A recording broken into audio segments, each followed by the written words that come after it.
I call my mom every morning. She goes, Chris, I read this staggering, shocking statistic today. I go, really? What was it? She goes, no matter what you do, 10% of people will never like you. And that worried her.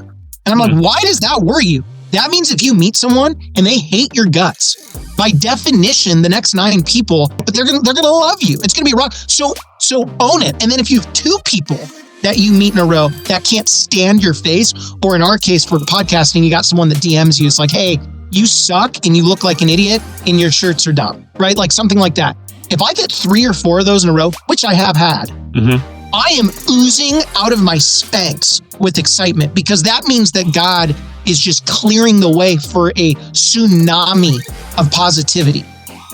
Hello, everyone. Thank you for tuning in to another episode of I Made a Podcast. This was such a fun conversation that I had with Chris Panagiotu, and his podcast is called CAPitalize Your Finances.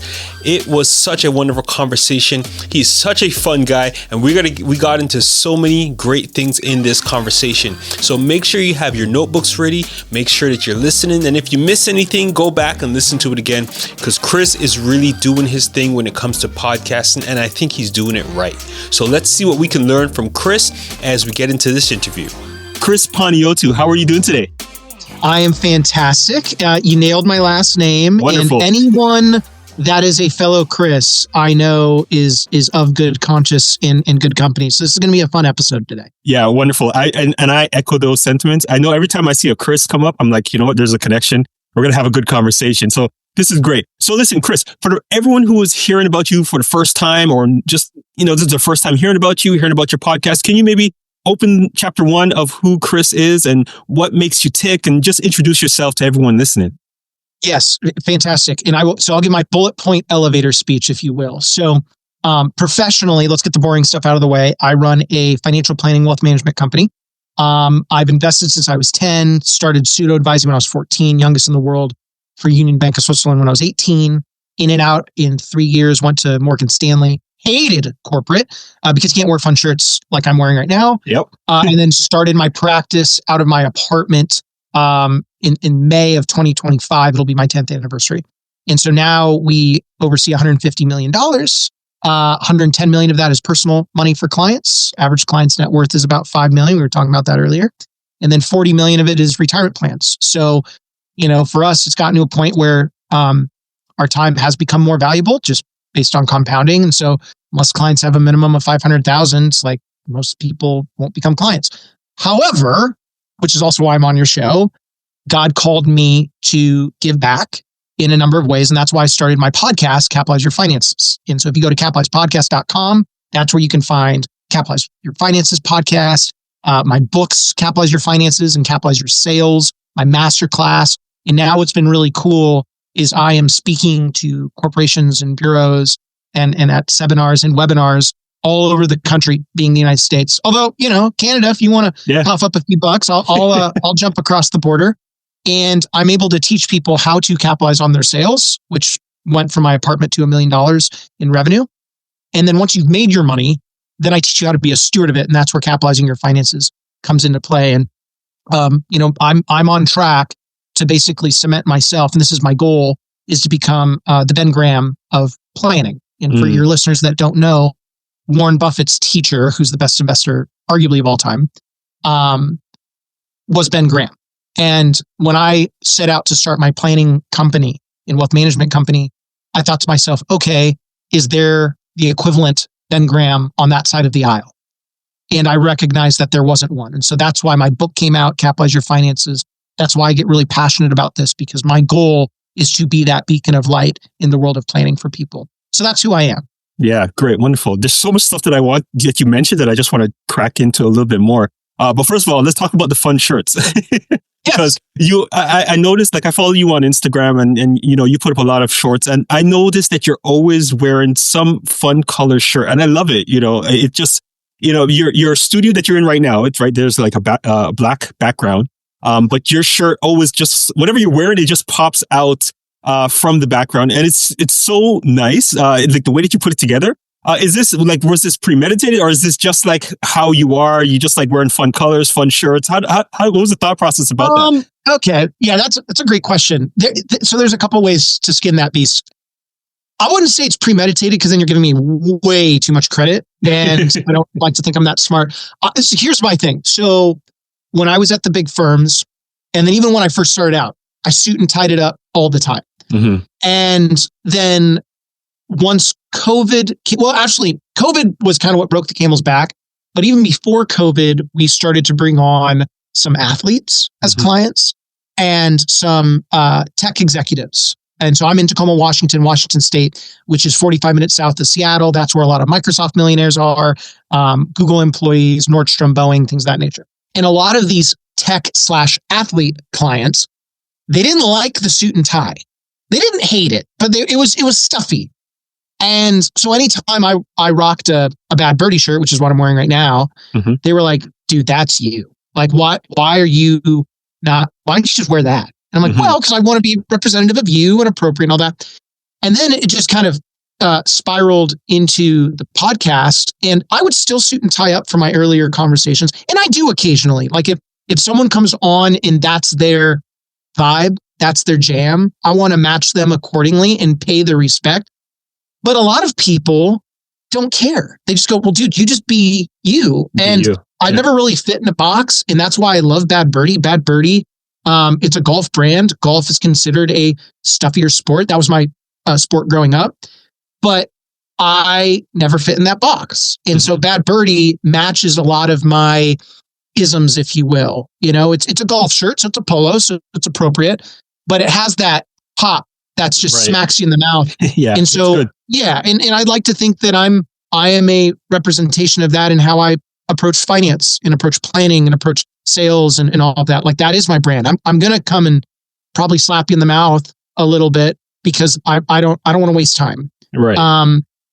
But also when people recognize that's who I am, they're like, oh, he's just as genuine as he can be. So that's the story behind my Bad Birdie shirts. Right. Yeah. And kind of the reason why I was asking is you touched on it a second ago about your brand, right? Because when people start a podcast, and I'm kind of trying to learn this myself as well, like, you become a brand, right? Like, you got to learn about branding, and it's something that I learned, where if you have one thing that can connect, that can stand out about you, you can use that as part of your brand. So for you, I would think one of the things is your shirts, right? I'm still working on it for this podcast, and I need to probably take a course on branding and stuff like that. But no, you don't. And let me stop you right here for a second. You've got it. Okay. Yeah. One, good looking dude, right? Thank you. You've got perfect skin. You've got your head, right? So you're bald. Play into that. And then you got the beard. You've got the cool glasses. You can pull off the sweater and collared shirt under that. I'm too big of a dude. So like, if I tried doing that, I would be sweating. It's itchy. I'm not mature. So like, you already got this posh, elevated brand. So if I was in your boat, because I can't grow a beard like that. Mine is very like pre-pubescent. I'm trying to get it longer too, but I'm struggling with it though. but you could do that. I mean, with your brand, and you're already doing it, right? Like, the head, if it's shiny, make it real shiny. If your glasses are clear, make them real clear. That beard, over exaggerate it, and you kind of already got it. Like, I mean, you and I are both men of faith, and in marketing, it's kind of an interesting thing. So actually, totally indirectly related, at Bible study, we're reading the book of Acts right now, which is a huge breath of fresh air, because we just got done with Revelations, which, like, I mean, you need a bag of cocaine and a lot of drugs to get through that one. But in the book of Acts, I'm going to misquote which chapter and verse it was. I think it's 14:22, where they're asking or describing why is someone trying to out-God God? And I was like, whoa, that's really, really fascinating. And it's this mental model that I've applied into my life. So if someone does have faith, I'm not going to try to ram it down their throat, but I'm just going to introduce them how I would like to be introduced. It's no different than with my brand. I'm going to be me, but I'm going to just do, like, I'm going to be me and just me. I'm not going above and beyond, but I'm not going to sell it short. I'm going right at it. So for you, what I'm telling you is, you already got your brand, and just do more of that. Don't overthink it. Right. And you see this, what you're sharing here, and I hope everybody listening is like picking up the gems that you're dropping right now, right? Because we are a brand. We already have something that can be that brand, but we just need to, I guess what you're saying is lean into it and be that. Yeah. Right? Yeah. Mm-hmm. Well, and there's a mathematical side of it too. My mom and I remember a couple of years ago, she called me and I call my mom every morning. She goes, Chris, I read this staggering, shocking statistic today. I go, really? What was it? She goes, no matter what you do, 10% of people will never like you.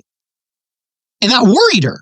And I'm like, why does that worry you? That means if you meet someone and they hate your guts, by definition, the next 9 people are going to be, but they're going to love you. It's going to be wrong. So own it. And then if you have 2 people that you meet in a row that can't stand your face, or in our case for podcasting, you got someone that DMs you. It's like, hey, you suck and you look like an idiot and your shirts are dumb, right? Like something like that. If I get 3 or 4 of those in a row, which I have had, I am oozing out of my Spanx with excitement, because that means that God is just clearing the way for a tsunami of positivity. This is awesome. So now what you're sharing now is a paradigm shift that people need to kind of lay hold into, because you know what it is? I think it's called imposter syndrome, where people think that they're less than they actually are. And they may bump into that one person that hates them. You know, they listen, maybe heard their preview for their podcast and be like, oh, I hate your voice. You shouldn't podcast. And they allow that one person to stop them from continuing the things that they have been called to do with their podcast, right? So I love where this is going. And again, I hope everyone listening is encouraged by what we're talking about right now, because especially when you put yourself out there, there's so much insecurity and there's so much negativity around it as well, right? But like you said, if that one person, you know, who doesn't like you, you know, if they come out there and they say that, who knows about the other 9 people behind them that is going to say, man, I love what you're doing and keep going. It's really encouraging me. But if you stop because of that one person, you know, the other 9 people that will benefit from what you have to share won't actually hear it if you stop. Right. So I would encourage people to keep going. If you know that you are doing what you're called to do, keep going, be encouraged, and don't follow the numbers. And even if that one person may say, hey, listen, you know, I don't like you and whatever, just keep going. So Chris, thank you so much for that. Let's transition a little bit more about your podcast. Sure. So it's pretty much about personal finance. You share your expertise. Now I noticed that, so you started in January 2021, right? So we have 4 years now. Right now we're in January 2025, right? So we have 4 years of podcasting underneath your belt. What was the best episode that you've ever done? One that maybe you finished recording it and you were like, wow, that was a great conversation I had with so-and-so, or you know, you got a lot of positive feedback about it, or most downloaded, or what was that best episode? Yeah. So I'm going to give you the answer, but it's not as cut and dry, because for your listeners, my episodes or my podcast basically has 3 types of episodes. There's solos, where it's me, Chris Panagiotu, CAP, the CAPatalize, teaching you how to either capitalize on personal finance, investing, business, entrepreneurship, or sales. Never said that before, jokes aside. And then the second type of episode is where I interview like super investors. So I've had, in a super investor in our industry, it's kind of a weird term, but you oversee at a bare minimum $1 billion. And you've done that for a long time and you've done very, very well. Okay. So I've interviewed Robert Hagstrom, who wrote The Warren Buffett Way, Guy Spear, a famous hedge fund manager out of Switzerland, one of my favorites, who's now become a friend, which is the power of podcasting. Yes, exactly. Gautam Bade, who is a hedge fund manager out of Atlanta, Georgia, who only focuses on India. I mean, he is Indian, so like that's his niche. So those are a couple. And then I've interviewed celebrities, and that's my last type. So like I've interviewed Joe Rogan's best friend, Fahim Anwar. He's been on my show. So if someone wants to learn how to capitalize their finances as a comedian, he lays all that out for you financially. One of my dear friends, Alec Ingold, is the fullback for the Miami Dolphins. And a lot of these guys too all endorsed my second book, which really was I give thanks to God that my goodwill has compounded in the way that he sees to be appropriate. I've had Danielle DiMartino Booth on, who, if you're not really into econ, you may not know who she is, but like she's got 700,000 followers. So like I have all of these different types of episodes, but it really comes down to those 3. So because of that, to answer your question on which one, I would say was the most impactful for me was a very under downloaded episode by Dr. Craig Israelson out of BYU. And I mentioned him a lot on my show. I mentioned him in my book a number of times. There were just a lot of nuggets of wisdom that took my knowledge to another level. And even though I knew a lot of it conceptually, when someone tells you something and you've known it for years, you're like, oh, that was the sentence that put me over the mark. Like a aha moment. Yeah, for sure. That was Dr. Craig Israelson. I would say my most valuable, super investor episode that I've had, which is really tough because a lot of these guys are my friends. So if I don't throw you out there, I'm sorry, guys. I love you all to death. I would say, honestly, it was William Green. And William Green is my favorite financial journalist. He has become a friend of mine, and he has interviewed so he's not an investor, but he's interviewed Ray Dalio, Warren Buffett, Charlie Munger, all of the greats. Wow. He's not going to text Charlie because he's dead, but he could text all of these guys and he would get them on Richer, Wiser, Happier's podcast. And his book, Richer, Wiser, Happier, is one of my all-time favorite reads. And then my favorite celebrity, my buddy, the drummer of Maroon 5, Ryan Dusick, he came on my show. That one is extremely valuable. Honestly, my friend Nick Hutchison from Book Thinkers. And that, Nick is not an investor per se, but he gave me a lot of mental models that I can apply to planning and investing. Right. I will say for your listeners, and then I don't want to be too long in the tooth because I tend to do that, which is why you have a podcast, because I just ramble. Yeah, you just talk. What I encourage listeners to get out of this show, if you get nothing else from this episode, if you become a listener of mine, which I welcome you in. I don't care if you're in, we have clients in the United States, Canada, Switzerland, India, all the world that are listening in. I encourage you to listen to the words that I'm saying, but then go back and listen to what I am not saying, which is equally as valuable. And that's something I really struggle with because my mind works kind of in two ways at the same time. So you were saying earlier, Chris, how, hey, imposter syndrome, know that you're good enough. All right. But I was also going through in my mind, but you've also got to go at the same time. You've got to remind yourself that the devil is waiting to dance with you as your ego and your narcissism grows, as your brand grows. And like God says, it's okay if you are unaware of what is going on. But now that I'm telling you this, as a lot of you, your listeners, as well as you, Chris, tend to grow and compound your success, you now don't have that out because you will be aware.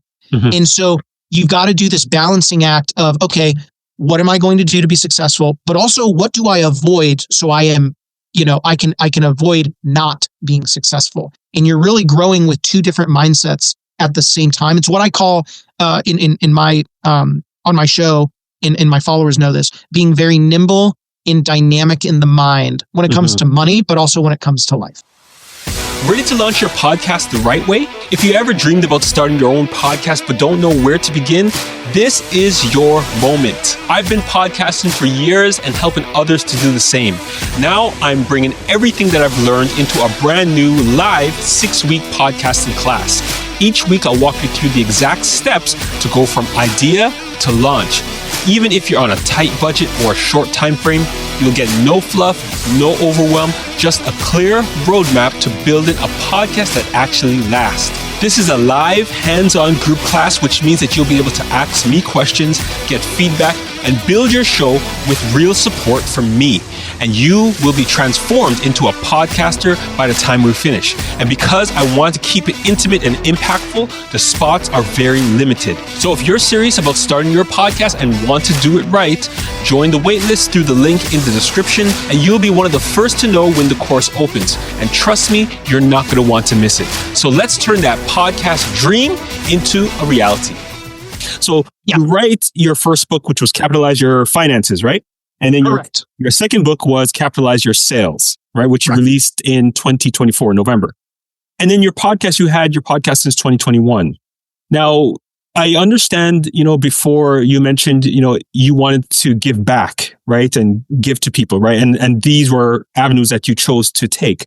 But why did you decide to start a podcast versus just becoming an author? What was the thought process like of why you decided to start a podcast? Because obviously you could write a book, and you did, right? Yeah, but why a podcast? Yeah.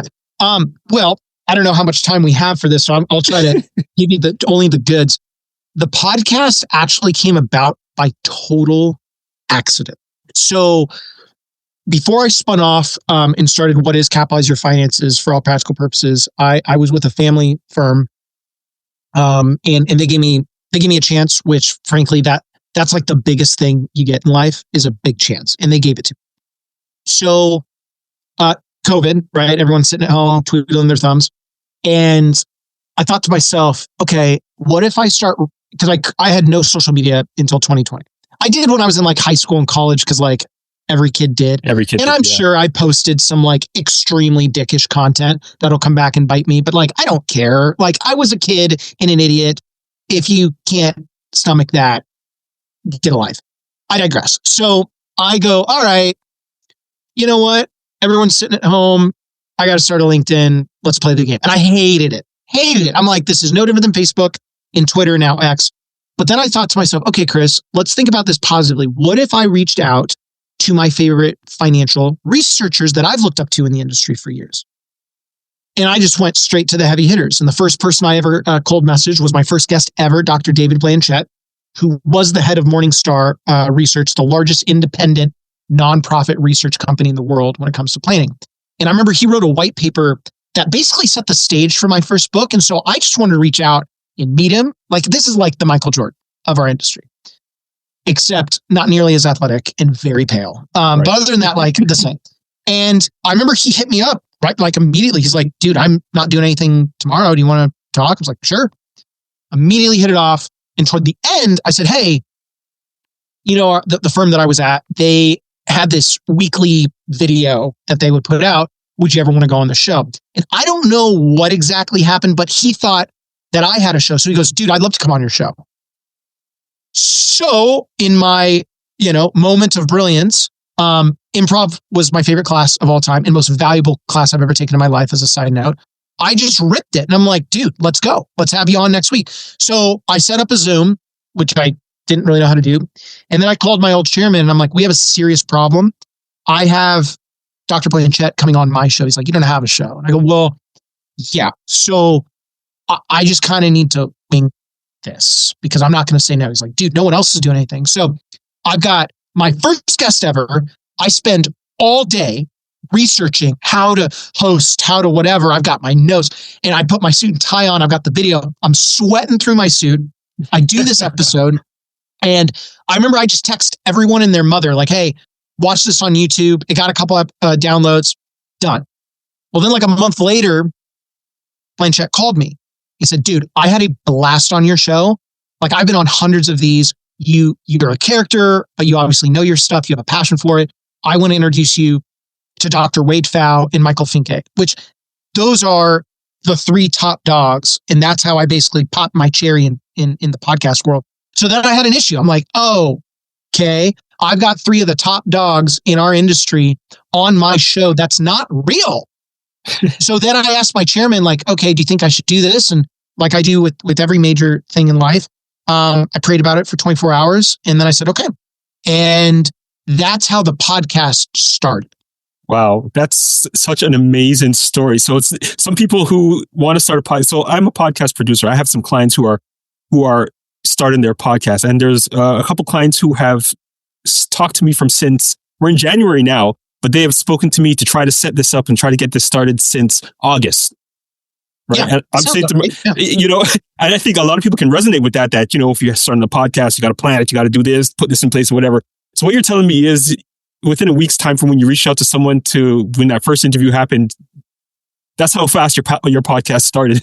That's amazing. And then you just rolled with it because now you had three people who are influential people that wanted to speak to you on your show, air quotes, show for those people who are listening, that didn't exist really, but so you needed to make it exist. So it's like you fell into it. And I'll tell you, I wouldn't have done it that way had I done it again. Because getting guests on a show is like herding cats.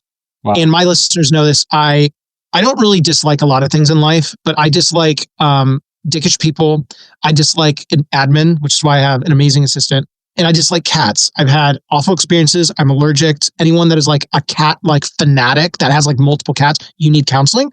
And I feel bad for you. I will pray for you. That's okay. If you have like one and then you have a dog, I'm like, okay, you love animals, right? If you've got like 3 or more cats voluntarily, something traumatic has happened. Something has happened. And so herding cats is impossible. So for me, I had like all of these within our industry, high-level researchers on our show. And the show originally was CAPitalize Your Investing or something. And the thing with that was people were reaching out going like, dude, I'm never going to know how to invest. Right? Like I'm never going to get that.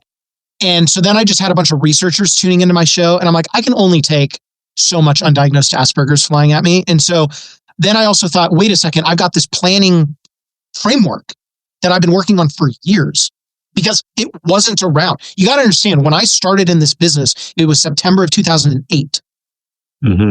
What a time. What a time to start and pop the cherry in this business. And so I found out very quickly what didn't work. Right. And so I go, oh, this is much more than that. So then I basically devoted a year and some change to basically just throwing out my planning principles. And then by the grace of God, I started getting people reaching out going like, hey, I'd love to be on your show. But I'm like, nothing really stuck. And then my buddy, Fahim Anwar, who is friends with Joe Rogan, that's what really like, people are like, how the hell did you get this guy? I want to come on. And I'm like, oh, you're somebody. So for your listeners, all I'm saying is, however you plan your show, you are wrong.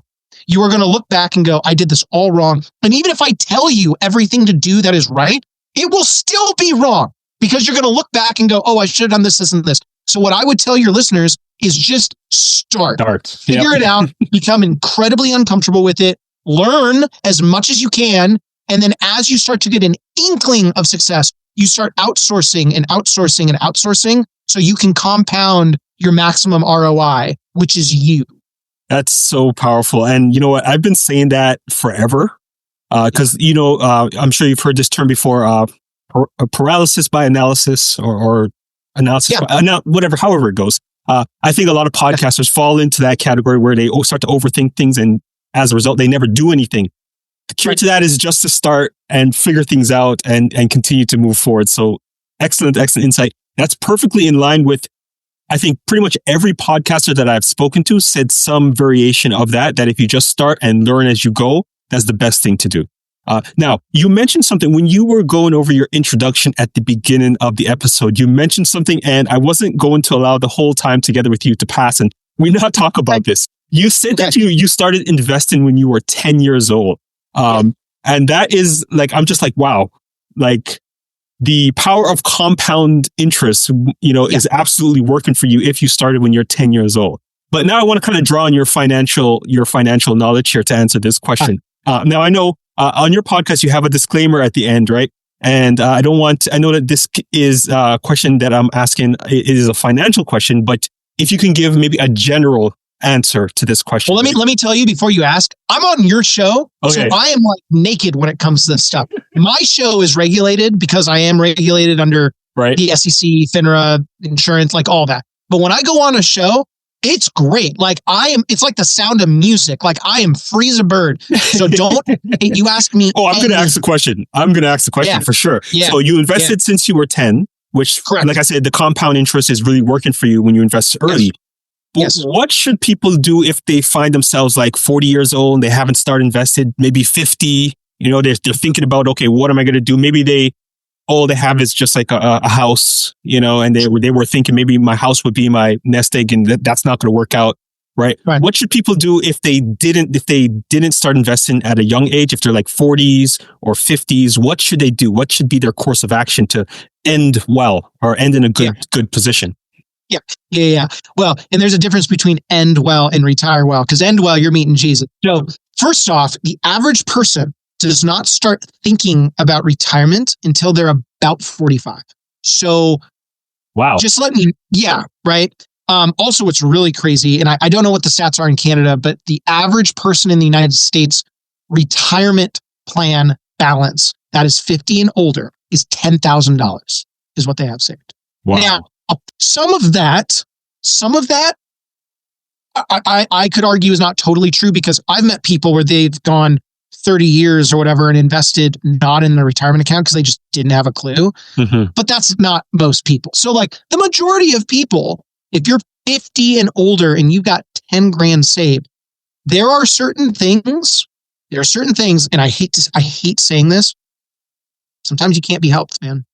But your question was not that. Your question is, what are the best steps that you can take? What they can do. So a lot of people think of investing as, oh, I'm going to take money and I'm going to throw it in the stock market or real estate or my company retirement plan, whatever the case is. I got to plug myself. This is all in my book and my podcast, but I'm going to give you a more specific answer. A lot of people don't realize that sometimes investing means you have to take steps backwards. So what I tell people is you need to become obsessed with interest rates. Not like fully autistic, but like, on first base. Like you got to be really comfortable with it. As a side note too, if you want to become brilliant in investing, find someone with autism in our industry. I am dead serious. A couple of my asset managers that I've worked with are definitely on the spectrum. Their minds are beautiful because I just don't think that way. My counselor thinks I'm between second and third base on the spectrum, which is nice because I can throw it out there, but I'm also social. But that's neither here nor there. For investing in interest rates. So what I tell people is what Charlie Munger said all the time. He goes, look, you should try to earn in the long run 6% net of tax. Be really, really conservative. So in the United States, because I don't know Canadian tax law as well as I should, I'm sorry. Okay. But you can take the same mental models from the United States and apply it to Canada. It's not that hard, right? So in the United States, with the 401k retirement plan, a lot of these businesses match you dollar for dollar or 50 cents on the dollar. So let's say that they match you dollar for dollar up to 4%. And because your question was, I don't know where to start. Well, you got to put in at least that 4% because that's 100% rate of return on your money. So now you're earning 100%. Forget the investing for a second. That's going to take care of itself. So you go, okay, I get to that 4%. Well, then what? Well, then it depends, right? If you don't have any debt, let me backtrack. If you don't have any high interest debt, so debt below 6%, you want to make sure that you increase your retirement plan contribution until you max that out, which if you're under 50, it's $23,500.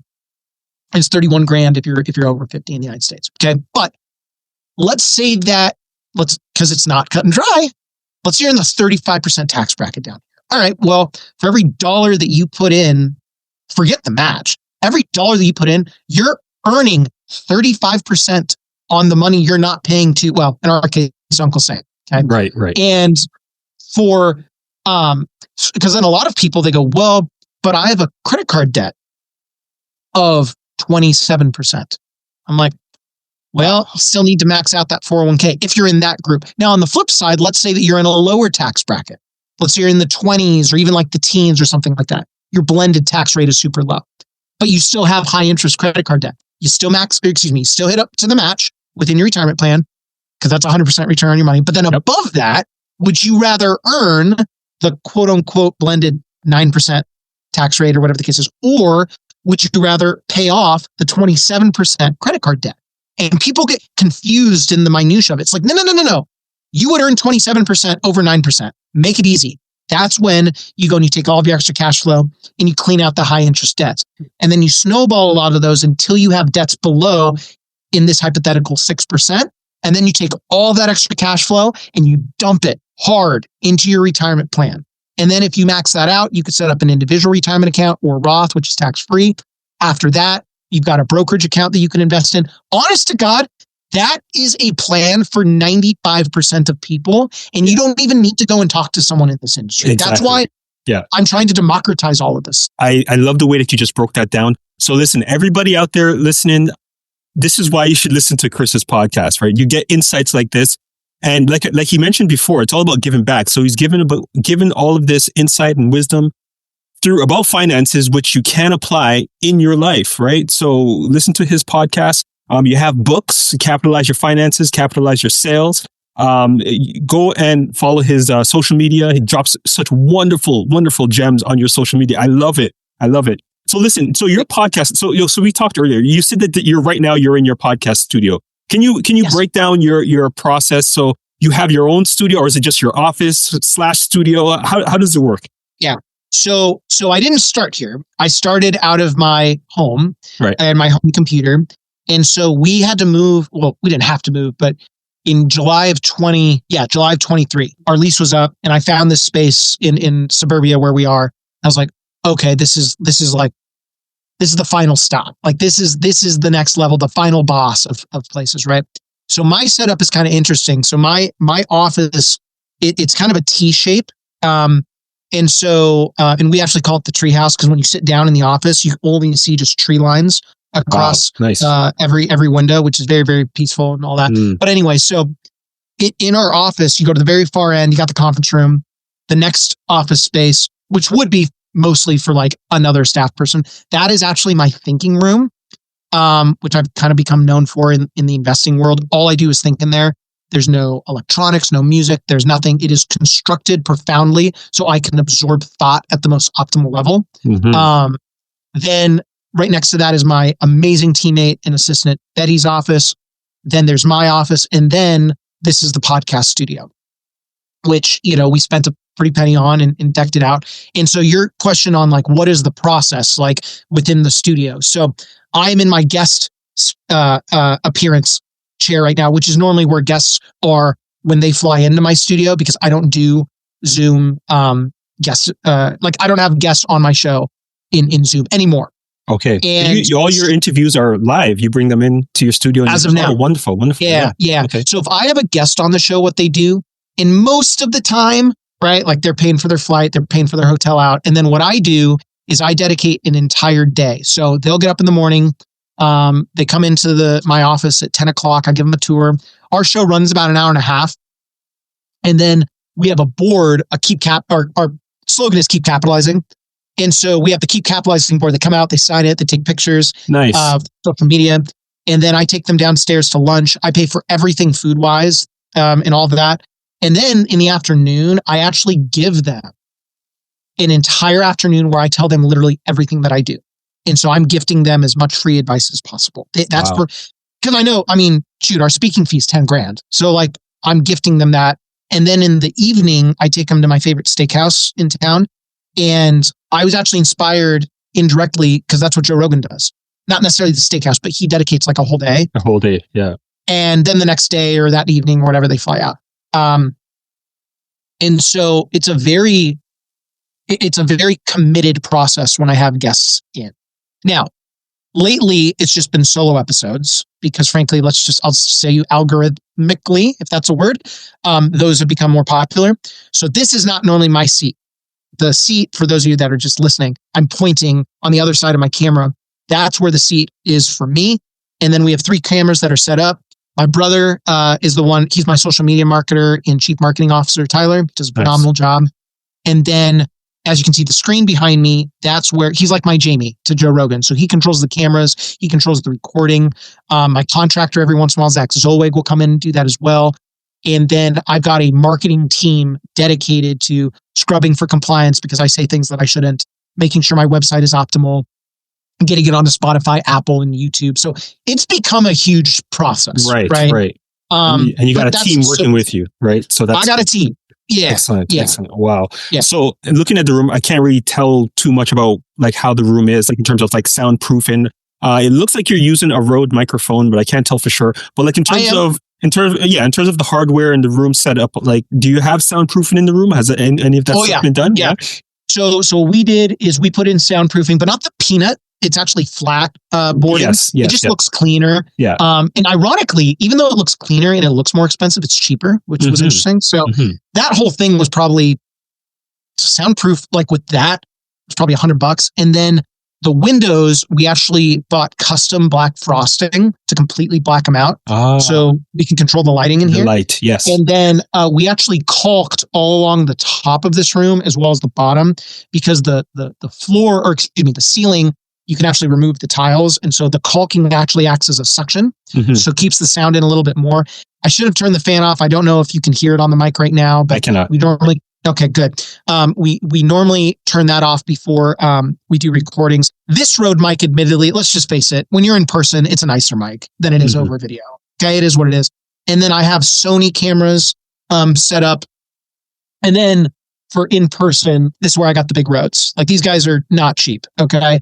And then I've got just really nice headsets and all that. I think the table was from Target. I think the chairs were from I think they were from Target too. I can't even remember. The chairs were not that expensive. I probably should upgrade them though. I'm like, I would like to feel a little bit more comfortable in these things. Yeah, well, if they work, they work, right? But yeah, your comfort is important. And also not only your comfort, but the comfort of your guests too, right? When they're sitting. Well, and we have the potential of getting some pretty big, like physically huge guests on our show that are athletes. And I don't even think some of these dudes. No, I think they could get in. I don't think they're getting out. Right. So it's like, all right, we may need to get it's not like they're fat. These are huge NFL players. Like one of them that we're in talks with is 6'7", 385. Wow. Like, I mean, I'm 5'11", and I've leaned down a little bit right now. Normally I sit between, if I'm bulking up, I get to about 2 bills. And right now I'm dancing at about high 180s, which is kind of nice, right? So I'm not small, but I'm not like huge. This guy is like literally 2 of me and 1 human. For sure. He ain't fitting in this chair. It ain't happening. For sure. Yeah. So, but that's and then we got lighting, institutional grade lighting in here. So it is. It's I got a couple fake plants, put out the ambiance, and then one of our fans actually mailed us a neon CAPatalize Your Finances light. Oh, nice. Nice, yeah, wonderful. Yeah. Oh, that's awesome. So it's pretty cool. And it's good that you were able to find things at a good price, because I think a lot of people, so I have a studio as well. Right now I'm in my home office, but I have a studio as well. And when I was building it out, I was just like, okay, just not really that expensive. I got some nice chairs, some nice lights, and little backdrop and everything. It's not really that expensive, but you got to look. You got to look and try to find the deals. So for those people out there who are getting into podcasts and you want to build out a studio for yourself, do your homework, do some research of what you actually need and where you can find it for the best possible price, right? Because you don't want to spend money that you don't necessarily need to, especially when you're going to start a podcast. So listen, Chris, we're going to wrap up now. And I usually end every single episode like this. Is there anything that I may have forgotten to ask you, or one last piece of insight that you want to share with all the podcasters out there? Oh, man. I don't think you forgot anything. It's always an interesting question because I would never think of that. But I would say that the piece of advice, so the first, and I'm just going to rip off the first thing that came to my mind, because if I start thinking about it, it's game over. So I'll tell you, there's a little story behind it. So last year, my goal in business, like my actual planning business, was to hit $1 million in revenue. And I wrote that in my second book. And the year before, we did about 842,000, which was a record. And in order to get to that, I'm going, oh, this is going to be tough. And we did it. I mean, we hit it. But I even put more pressure on myself because all of these famous endorsers were endorsing my book. And so I've got to do this. I don't have an option. Now, no one knows my numbers, but I'm a full disclosure guy. I can't not let my conscience down. And I remember I hit it the last paycheck of the year, 12/31. We did 1 million. I think it was like $1,004,932, something like that. Professionally, super proud of that. Like only 8% of planners actually hit that in this business. And out of that 8%, 95% of them are over 50 because they've had the time and compounding, right? So I was very fortunate. I'm very blessed to be part of that group. I tell you this story though, because Christmas Eve, I actually broke down crying. And I didn't know why at the time, and then I was just praying with my wife about it. And then we between Christmas and New Year's, we take 48 hours to go to a really nice hotel in the middle of Washington. That's all I'm going to say, because I don't want everyone going there, because I want to keep it to myself. And it was nice because when I was there, it gave me time for peace and reflection. And I had this wave come over me. And it's very bizarre that I'm going through this right now, because I was asking God, okay, I hit the top of the mountain in a lot of ways. I hit every business goal that I made out last year for the first time ever. And I feel like this. I don't know if I should feel like this. So my piece of advice, and I'm struggling with this too, but I give it up to the big man upstairs.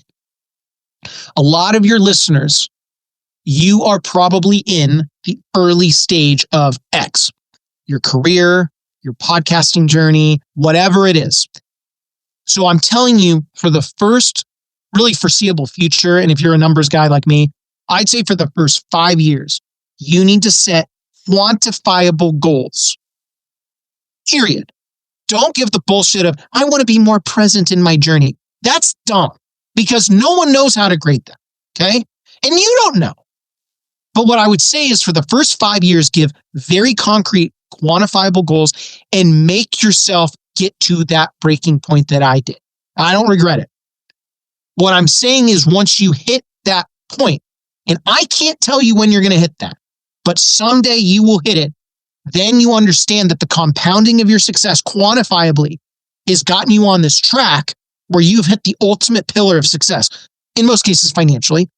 Then you shift that framework to, okay, now I need to focus on the actual qualifiable things that I can go and elevate my life with. But a lot of people go and they follow all these influencers and these BS people on TikTok and IG and all that, and they go, hey, be present in the moment, roo, roo, rah, rah, and you get nothing out of it. Mm-hmm. You haven't earned the quantifiable right to get to that point. So always, always, always be obsessed with quantity. But then once you know that quantifiably you have made it, then shift all of that to the qualifiable aspects of your life, which will add the largest return on investment in your life.